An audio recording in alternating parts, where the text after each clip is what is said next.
When a string is divided into three segments of length L1, L2, L3 and the fundamental frequency are three segments are nu1, nu2 and nu3.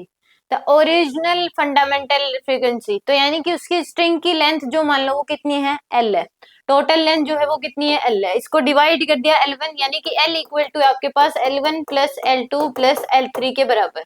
तो मैं पता है कि जो frequency होती है in case of string जो होती है वो क्या होती है 1/2L इंटू में under root t by mu के बराबर। तो यानी कि फ्रीक्वेंसी इनवर्सली प्रोपोर्शनल होती है किसके, लेंथ के। ये तो कांस्टेंट आपके पास, तो न्यू इक्वल टू आ जाएगा k बाय एल, लिख लो इसको, k कांस्टेंट लिख लिया मैंने, ये डायरेक्टली प्रोपोर्शन k लगा लो। तो यहाँ पे अगर हम लिखे न्यू वन की वैल्यू क्या हो जाएगी k बाय में L1, न्यू टू की वैल्यू आ जाएगी k बाय L2 और न्यू थ्री की वैल्यू आ जाएगी k बाय L3 के बराबर।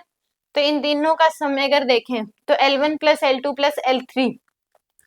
तो लिखेंगे, तो यहाँ से अगर हम देखें तो ये क्या आ जाएगी, L1 की वैल्यू अगर लिखोगे तो k बाय न्यू वन, तो यहाँ पे अगर हम लिखें